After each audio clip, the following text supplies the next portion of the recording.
everyone, and welcome back to our Golden 20s podcast. My name is Sadie, and I'm joined by my co-host, Tegan.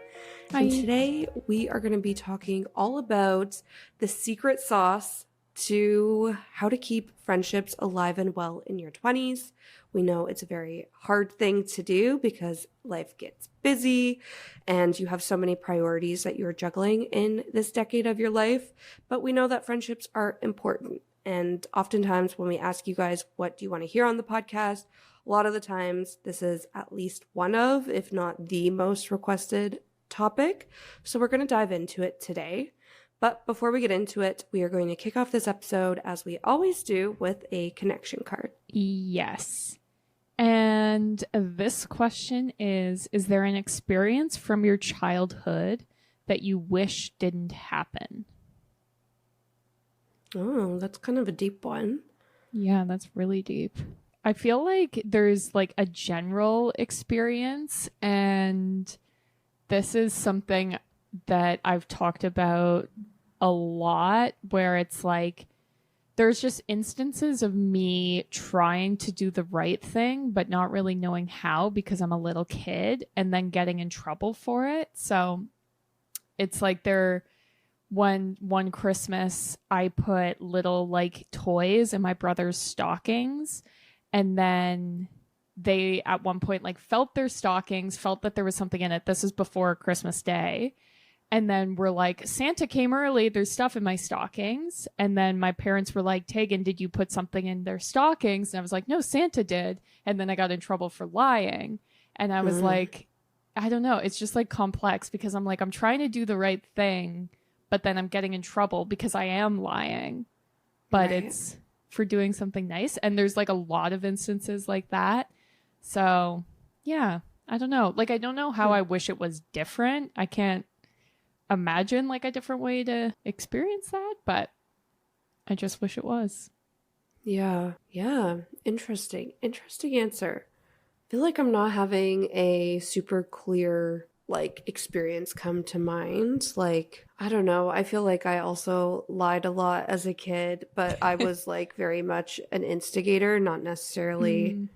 I think my thing is I just wanted to like be friends with my sisters, and like I wanted to do everything with them. I wanted to be them, and they just didn't want me to. So it was like I was never allowed in their room. So I'd go in their room because I wanted to, and then I'd lie about, no, I wasn't in your room.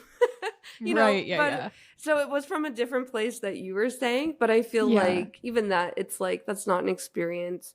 Like, I wasn't close with my sisters growing up, and that sucked at the time of growing up. I remember so desperately wanting a best friend who's just like me and like could understand everything I was going through. And I wished that was my sisters, and it wasn't. However, now into adulthood, I do have that with my sisters, and we are very, very close. So I'm like, I don't know, like it was tough as a kid, but it all worked out in the end. And now I'm very lucky and fortunate. So I don't know. That's a bad answer, but that's the only thing I could kind of think of. Yeah, that's fair. At least you didn't say like, I wish I didn't go to the same kindergarten class as you, or or something like that. No. Yeah, growing up with Tegan really sucked. Torture. No, actually, I can think of maybe, what was the question again? Just like, what was an experience from your childhood? Yeah, you wish you didn't experience? Didn't happen. Okay, like that's, I don't have anything I wish didn't happen, which I'm very fortunate to say that. I do also think like there were many times throughout my childhood that I always tried to make friends with the popular kids.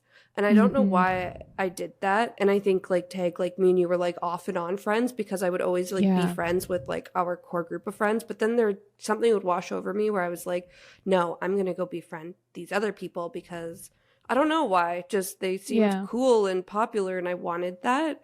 Where it was like, where are those people now? I have no idea. I haven't talked to them since I last tried to befriend them, whenever that was. Yeah. Like, they weren't real friends, you know what I mean? But for some reason, I was always drawn to that every now and again. So maybe that's an experience that wasn't worth it. Probably shouldn't have happened. I should have just stuck with the people I knew were my real friends. But again, at the end of the day, it all worked out where you guys were always like, yeah, we're still friends. Yeah, it's not a big deal. You know, like, Yeah. I didn't lose any friends in the process, which I'm very fortunate for. But I don't know. Yeah. That's maybe another answer that's maybe more relatable. I don't know. Yeah, and related to this episode too. What's funny is I just talked about this because I was at a Christmas party and the people hosting had a game that was called like the Hyuga game or Haiji game, however you pronounce it, which I had never played, but it literally was just like connection cards. And so they would just like, everyone would pull a card and we'd go around and answer. And one of the questions was, I can't remember if it was like, have you had a lifelong friend? Or I think it might have been like, have you had an enemy that's turned into a best friend? And then we all went around the circle and people were like, I can't even think of a person who I would call like my enemy. Like that's weird phrasing. And then, you know, people were talking about how they had had lifelong friends and stuff. And someone had brought up like, oh, Tegan, didn't you meet Sadie in kindergarten? And I was like, yeah. And then I was like, she was never my enemy, but there were definitely times like we weren't friends and now we are friends. And then the whole group was just fascinated. They're like, well, why weren't you friends? And I literally said she wanted to be friends with the popular people because that's what was important to her. They were like, oh my God, this is crazy. So it's just so funny. That was like not that many weeks ago. And then you're saying the same thing. Cause then I was like, did I imagine that? Like, or no. I was like, was it one day that it now in my mind, it happened over years? But yeah.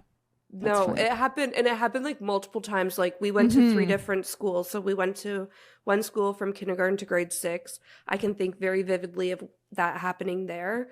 Grade 7, grade 8, we went to like a different middle school. I can remember it happening there, and I can remember it happening in high school too. So it's like, it definitely wasn't just a one-time thing. Okay, good. And I can guess tell I if I never, made that up. no, and I guess I never learned my lesson. And if you guys are like, then why did you guys still stay friends? Like, the weird thing is we walked to school together every single day through all of those years because Tegan lived in like the neighborhood right behind me. Like, logistically, like we just walked to school together every day. So it was like we started and ended every day together, even if we didn't hang out at recess or like play together after school, you know. But there were times, and like probably more often than not, I would say, where we were like hanging out at school and stuff too. But that wasn't always the case, and I don't know why. I just wanted to befriend the popular kids, and also like, we're thinking back on it, were they even popular?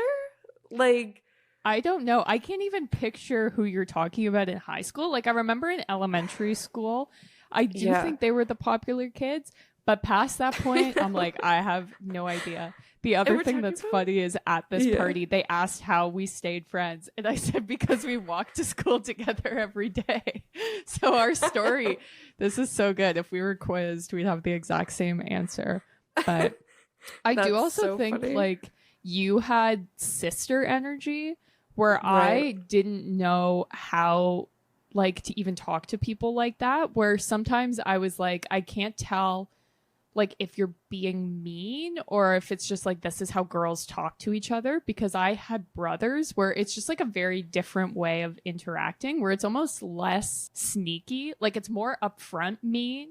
Where I think if you're not used to it, it seems meaner. But then sometimes like girl energy is like more sneaky. And I was just like, I don't even know like what's going on, what's happening. So I don't know. There was definitely some of that. And then I think me being the oldest and just being like, I'm just trying to figure out what's going on. And you were like the youngest, like, yeah, I run this shit. My sisters have been here. Like, I run this shit, but also, like, I was just so desperate to, like, find my people and fit in because, like I was saying, I didn't have that with my sisters. So then I guess I was just, like, chasing that at school, too. This is actually a very healing question in the sense of, like, this is a very interesting reflection I've never done before. And I'm glad we're talking about this because I feel like I owe you an apology. Like, thanks for I have no bad feelings about it. All of it. It's just funny. God. It is funny. And Tegan didn't even tell me that she was literally talking about this a few weeks ago. Yeah, no. So I'm forgot. Like, oh my God, what friend group is this? These people are probably like, what the hell, Sadie? Yeah. That's so funny. It was Taylor and Adelaide. So Okay, the yeah. next time you see them, you can be like, hey, so you heard like my whole backstory. There were ups and downs, but Ups and I don't downs. remember it in middle school or high school, though, to be honest. I just remember Yeah. like moments in elementary school. Yeah. And I don't think I was actually chasing the popular kids in middle school and high school. It was more just like trying out different friend groups. Like, Yeah. yeah. But in any case, maybe that game, because I feel we're nearing the end of our Happy Tears deck. Maybe we get a Yeah. new deck and it's the Hugo game. Yeah, that would be fun. It had some good questions, like, and just like funny answers from people in the group. Like, one of them was like, have you ever been caught red-handed? And people were just like telling stories of them stealing things as little kids. And it was just so funny, like all in this group drinking. And then one person was saying like that he had stolen something in the self-checkout at the grocery. And he was like torn apart by guilt. And half of the group was like, oh, I do that every time I grocery shop. Like, it was just so funny. So that's a really good idea. Yeah, that's so wholesome. I love it. Yeah. Anyways, here we are like 10 minutes later after going on this big rant. But it is all on theme because we're talking about friendships and how to maintain them. Like Sadie said, every time we put out like a Q&A of what would you like to hear about, how to make friends, how to keep friends, all that stuff comes up time and time again.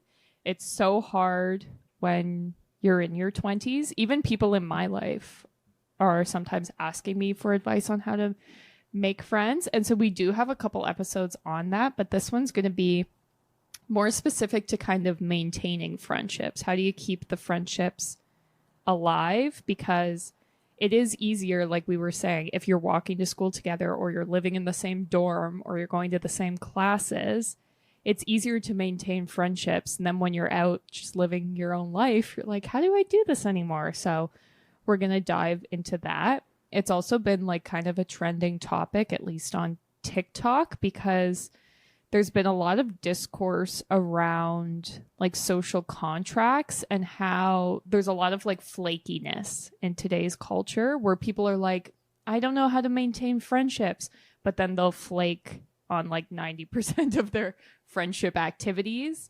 And there's a lot of like, I've got to put me first. I've got to be selfish, which like totally true. You do have to do that. But then you're also probably giving up parts of those friendships as well. So it's just very top of mind for lots of people. There's a lot of like loneliness going on.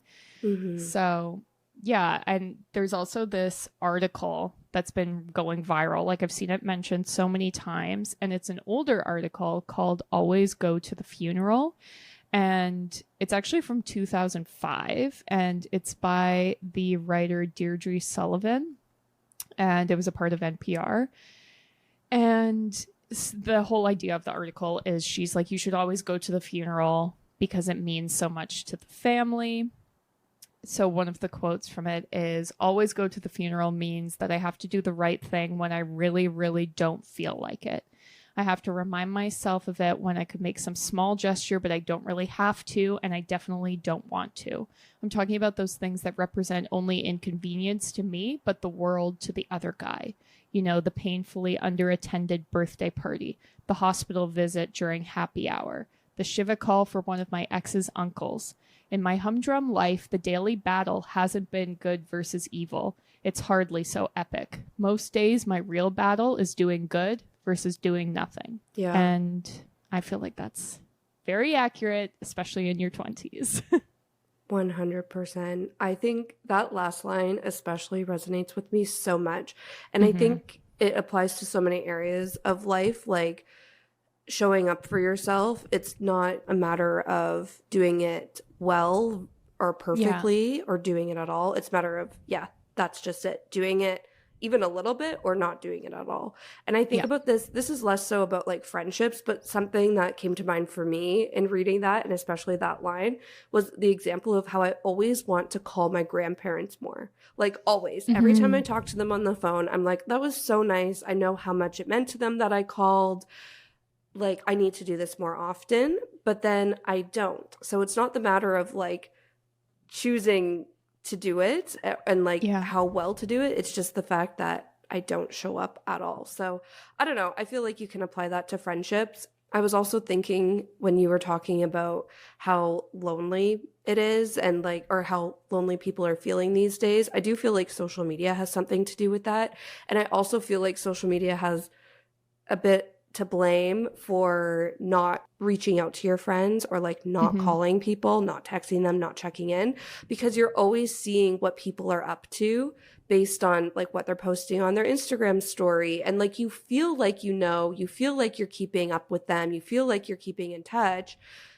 But like, as we all know, social media is not real life. And those interactions that you have viewing somebody's story are very, very different than the interaction you would have if you text this friend, made dinner plans, and caught up with them one-on-one. So I do feel like there's also a bit of that at play here as well. Yeah. I also think a trap that people can sort of fall into is thinking that like the grand gestures matter more than the small stuff.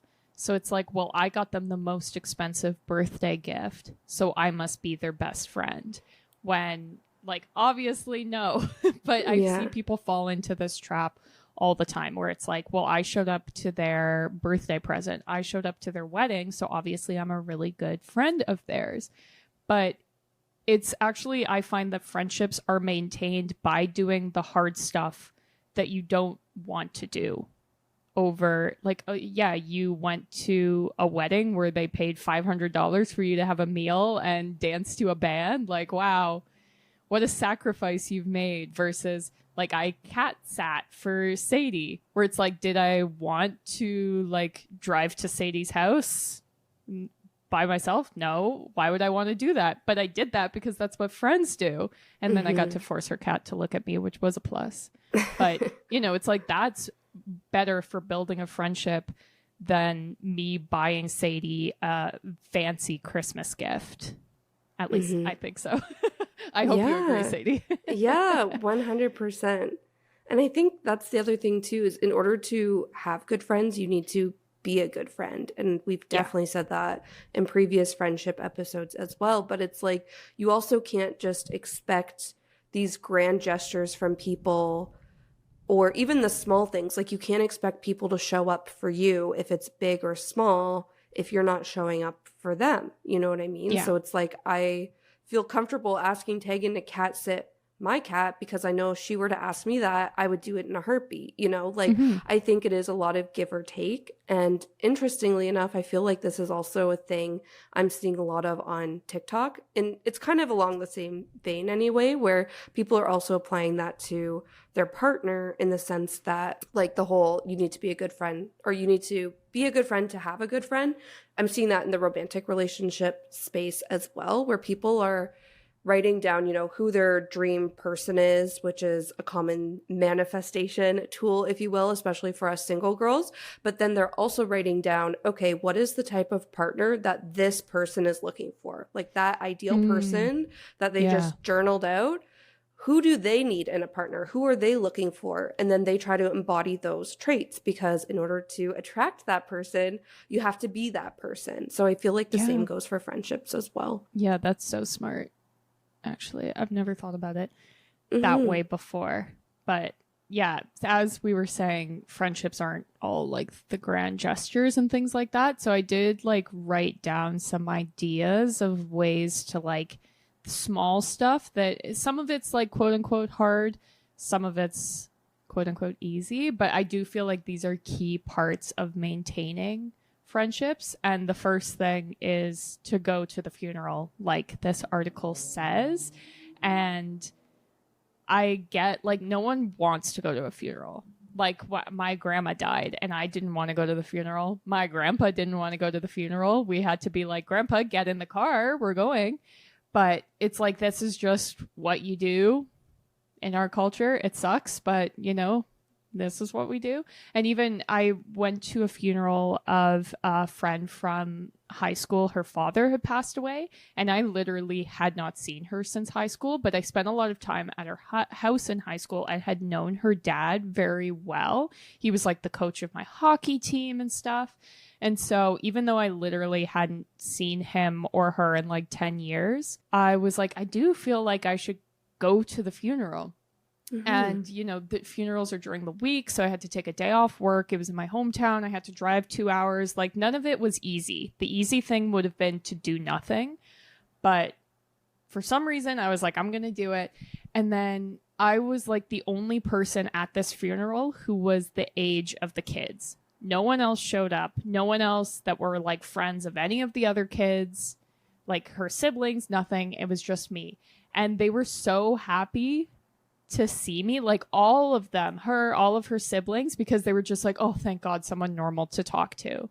Right. Like, it sucks when you're just standing in a line and it's like friends of your dad that you don't know, or like old people who went to church with you. And yeah, it's nice they showed up and they tell great stories and you get to hear about, you know, your dad or whoever passed away. But it's also nice to just see someone that you're like, oh, I can relax and just like have a moment here. So that's the first thing I wanted to mention, is to always go to the funeral. Yeah, in literal sense. And it's funny that this is like the whole underlying theme to this episode and like that article, because just over the holidays, actually, my sister was telling me that before the holidays, her best friend's grandma passed away, and my sister went to the funeral. Like you were saying, she just kind of showed up, and it surprised my sister's best friend. And my sister's like, what the heck? Like, we're best friends. Of course I would be here for you. But her best friend was like, that's just not something I would think to do for somebody. But then it turned out the best friend had a friend who was going to a funeral. And she was like, you know what? I'm going to show up for this friend because it meant so much to me when my friend showed up for me. So I feel like it's a simple thing, like we're saying. It's probably not something you want to do. You don't personally get anything out of it, but it just means so much to the other person that it's worthwhile doing. And it's like, we both have now like personal experience to be like, yes, this means something to these people. You know what I mean? And then my favorite part of the whole story with my sister is then inspired her friend to be a better friend. You know what I mean? Like, it's a little bit of a pay it forward. And I think it goes back to that whole idea of like, you need to be what you want to attract, because I think that's how it all starts. Yes, definitely. I love that. I'm glad that your sister started the positive change. Right? Hopefully someone listening to will be like, okay, I'm going to do that. We can just like keep the positive vibes going, because that would be great. We need that right now. Yeah, definitely. I think like obviously funerals, you can't really control when those are happening or what the deal is. It's like when they pop up, you should do it. But I think something you can control is just reaching out to your friends. And this is especially like if the choice is doing something or doing nothing, it's so easy to do nothing. But like, just reach out to your friends, send a text, send a DM, be like, hey, want to have a phone call? Whatever it is. Like, my husband loves being like, hey, do you want to play video games? And then he just like has live chats when he plays video games, all that kind of stuff. And it can literally be as simple as a text that takes like 10 seconds to send. Yeah. And I think this goes back to my grandparent example, where it's like my grandparents always, whenever I called, they're always like, oh, we were thinking about you, or oh, we wanted to call you, but they never will do it first, because they're under the impression I live this super busy life. They don't want to bother me. You know what I mean? So they'll never call me. So I know I have to call them. But I also have friends like this, like friends who have literally said they will not be the friend to reach out first. And that's kind of a weird thing. Teg's like, what the heck? I don't like that. But I don't like that either. But for me, I need to decide, because I feel like this is actually kind of a common thing. People just aren't as like upfront about it, and like, or they don't even realize it about themselves. And maybe you're one of those people where you're sitting at home being like, why has nobody texted me? But then if you go and look at your phone right now, be like, oh, maybe it's because I haven't texted them either. You know what I mean? Yeah. But in any case, with some of these friends, some of them I've decided not worth it. Like, I'm not going to reach out to them first. So if that friendship dies, I don't care. Like, not that much lost. However, I have one friend in particular where I'm like, I know she'll never reach out to me first. Every time I reach out to her, she's always so happy to hear from me and like has so much to say. Like, she just was like essentially waiting for me to reach out. And why I am like, okay, this is a friendship I'm not wanting to like let go of. I just need to accept that it's not personal. Just it's something they have in their head that they can't reach out first. my like in-person interactions with this person are so great, where I'm like, once we do text and we set up time to hang out, like that value I get from the friendship trumps, you know, the whole fact that I had to reach out to them first. So I don't know. I feel like, all this being said, yes, be the person to reach out, because chances are that person wants to hear from you. If it's your grandparents, if it's this friend, if it's, you know, a childhood friend you haven't talked to in years, but you keep thinking about them. Maybe you see something on somebody's Instagram, going back to the whole social media and how it plays into this. Like, rather than just liking it, maybe you actually text them and you're like, oh my God, I saw you just got back from a trip to Italy. How was it? You know, like, turn it into a personal thing, because chances are people do want to hear from you.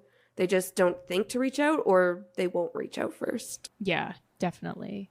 I can't even fathom that, because I'm such a like texter, where I will just text anyone for like the silliest reasons. So my brain just like does not work like that. But that's a good point. And I think if you're someone who's like, I want to be texting people, or, you know, I want to be maintaining these friendships and I don't know how to do it, like, stop listening to this episode right now and send a text. Yeah, because it is that simple. Yeah, that's a thing. And the other thing, sorry, just I also want to say, you don't necessarily need to text to make plans. Like, it's okay just to be like, hey, how's it going? I've been thinking about you, haven't heard from you for a while. And if they don't reply for 2 days, that's fine. But they will reply to you eventually when they have a moment to. And then maybe you still take, you know, a day or two to reply because you get busy. Like, it doesn't need to be, I'm going to drop everything to hop on this 2-hour FaceTime with this person, or now we need to coordinate like going for dinner and drinks. Like, no, you can catch up with people and show you care and show up for them just by sending them a simple, hey, just checking in, how's it going, text. Yeah, 100%.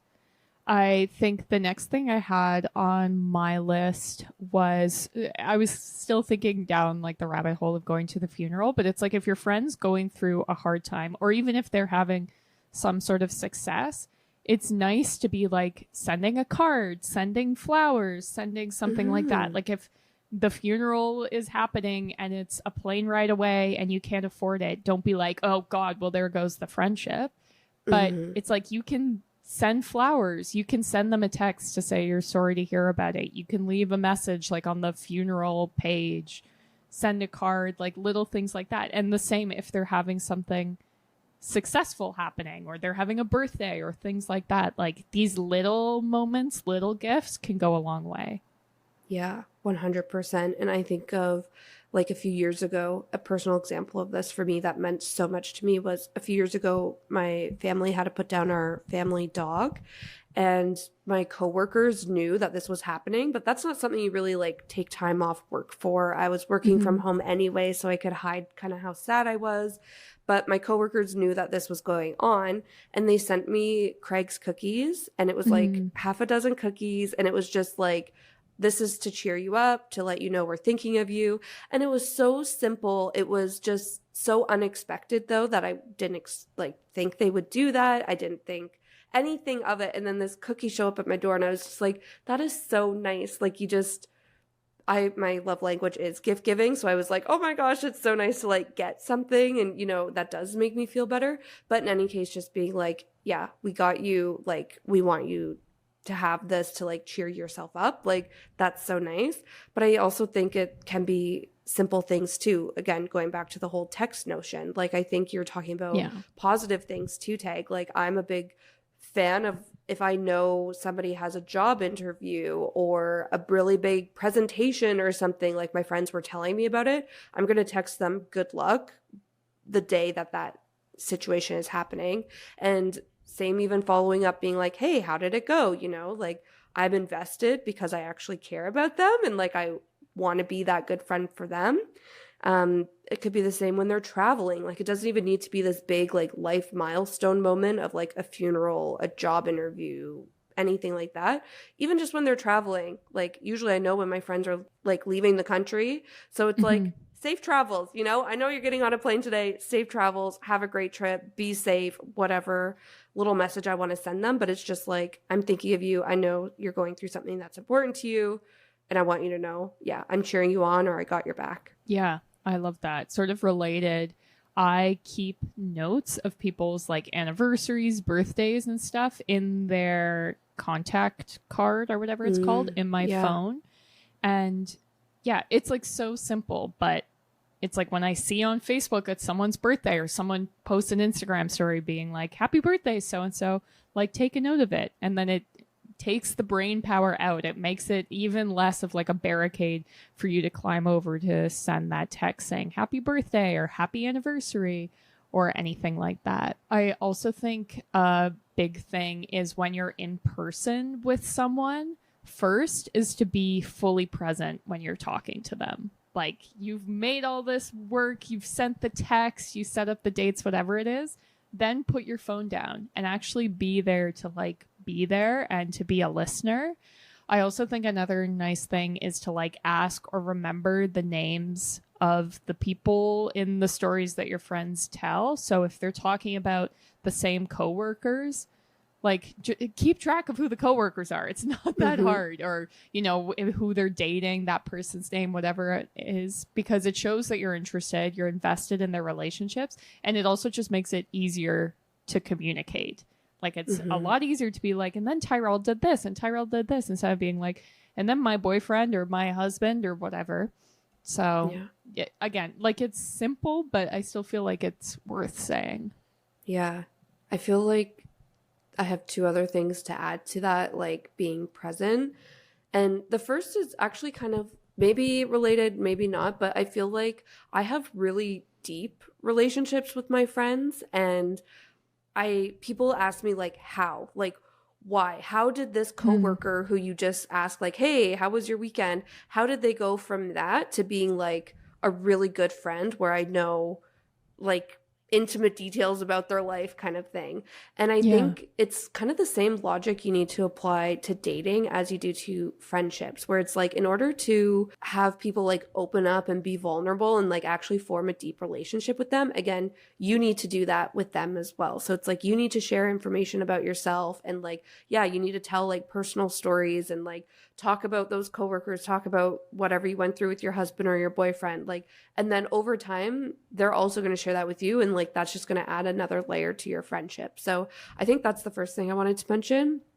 And the second, and this is something I'm extremely aware of, is pay attention to how much you're talking about yourself. Because it's very easy to get caught up in your own bubble. I know that you have so much happening in your life, especially the older you get. Like we were saying, there's so much to balance and so much going on that when you are with your friends, it's probably you just want to like dump everything on them, be like, oh my God, life is so crazy. It's so chaotic. You can't even imagine what I'm going through. But chances are they're going through their own shit too, and they need to dump just as much on you as you're dumping on them. And that's what being a good friend is like you're saying, being there through good and bad, but like equally being there for each other as well. So I feel like that's something too where like for me, I'm asking follow-up questions rather than just waiting for that person to be done talking, to be like, okay, great. Now that you're done talking about your day, I'm going to tell you about mine. Like, it's like, no, that's not, we're not just hitting a ping pong back and forth. Like, I want to know everything about your day. I'm going to ask you all the follow-up questions, and then we can move on to me, you know? So I think that's a good gut check too, and just something to pay attention to, because for me, I find I often, when somebody's telling me, you know, I'm going through this thing at work or anything like that, my first instinct is to be like, oh, well, one time this happened to me, it was similar. But the next thing you know, we're talking about me. And I know I've been on the opposite side of that, and I know how frustrating and like awful that feels, where it's like, wait, I was just looking to you for advice, but now we're talking about your work problem from 5 years ago. Like, how did this happen? So I think if that's your instinct, just try to catch yourself and like redirect, you know, the conversation to keep it focused on your friend. Yeah, that's a really good point. I think it's also like just being an active listener. And this is something like, I don't know, I think it's working from home has like rotted my brain or something, but I've become such an interrupter, and it is my biggest pet peeve in myself, where I'm like, girl, shut the fuck up. But I think it's because 90% of my interactions with people are on like Zoom calls. Right. So there's always like a weird delay, and it's like people can't see when you need to talk, or whatever. And so it's like you just have to start talking and then people will listen. But now I'm doing it in real life, so I have like tried to fix that. But it's like you have to be asking questions because you are interested and you're listening. Like you're not asking questions because you're like, okay, this is what I should do. You know what I mean? I know there's so many books out there that are like, here's how to manipulate people and blah blah blah, and it's like use their name when you're talking. We're not doing that. We're actually trying to talk. Yeah, and I think it's just, if you want people to care about you, if you want people to ask you those questions and genuinely care, again, you just need to be you need to be aware of what you're doing and how you're showing up in your friendships in order to get that reciprocated back to you. The last thing you want to hear when you need your auto insurance most is a robot with countless irrelevant menu options. Which is why with USAA Auto Insurance, you'll get great service that is easy and reliable, all at the touch of a button. Get a quote today. Restrictions apply. Yes, exactly. This actually leads into another point that I wanted to bring up, which is that you should be like supporting your friends' goals, your friends' dreams, even if that makes you like jealous, if that makes you uncomfortable, or if their like goals are different than you.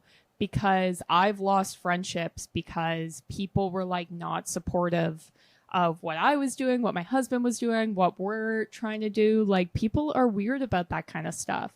And like it sucks. Obviously, like I have lots of friends who make more money than me, and it always is like a little pang of like sadness, jealousy, whatever it is. But then it's like I don't take it out on my friends then. Like if my friend gets a high paying job, I'm not then like gonna ghost them or just be like not interested. It's like, yeah, good job. I'm your friend. I'm gonna support you. You know what I mean? But lots of people do not do this. And it's the same where, like, if you don't want to have kids, but it's your friend's dream to have kids, like, you should be supporting them through that dream. You should be excited for them if they get pregnant. You should be, like, helping with the baby shower, stuff like that. Even if you're like, I think kids are disgusting. I think it's morally wrong to have kids, whatever it is. Like, that's also, I think, a key part of maintaining a friendship. Yeah, 100%. And I feel like this, again, becomes so prevalent post-grad when people are taking on different phases of life at different times. And everybody feels like they are supposed to be on the same timeline, but they're not. And the same experiences should be happening to them at the same time, but it's not. Like, yeah, it just becomes this very like jealous and malicious time where it really shouldn't be. And again, if you treat other people that way, other people are going to treat you this way. I know I'm being a broken record, but I just really want you guys to pay attention to that because again, for me, like I feel like, again, I'm very invested in my friends' lives. Like I try to cheer them on. I'm very much like that girl's girl sister energy, but in a positive way too, where I'm like, you go girl, like, you know, like I'm always supporting my friends, but that's why I have such supportive friends in my life too. So definitely a good check-in with yourself. But I think that's extremely important because chances are if you're mad at your friend for making more money than you or having a house when you don't, being in a relationship when you're not, having kids when you don't have them yet, chances are that's an internal insecurity that you're projecting onto your friend, and it's not your friend's fault. Yeah. You're now the cause for that friendship falling apart, which it inevitably will. Yeah. This is tough love. Yeah. It's getting the problem serious is now. You, whoever you are listening to this. Problem is you. Yeah. Well, I have one more tough love point out of my whole big ranty list, but my last point is to stop flaking. Like, just, you know, stop flaking, which I get it. I've had moments where people are like, hey, I don't think I want to go out. And then I've had the relief of like, yes, I get to stay home. Like every once in a while, it is a good moment. But it's like, if it's every time, people are just going to stop inviting you to things. Like it's not nice. So don't do it. And then especially if you constantly cancel and flake, don't be then questioning why you don't get invited to things or why you don't have friends. Because that's probably why. Yeah, 100%. I'll maybe end this episode on a positive note or a little bit more of a like I don't know, I guess more positive thing. But again, just another last small gesture to do. I love texting a friend after we hung out. It's often like, text me when you get home. You know, like that's often how I leave my catch up with friends. So when I do get home or when they get home, typically whoever gets home first text each other, hey, made it home. I always love to add like, I had such a great time. Like, you know, it's kind of like that dating texting, like I was talking about, where there's like parallels between friendships and like romantic dating relationships.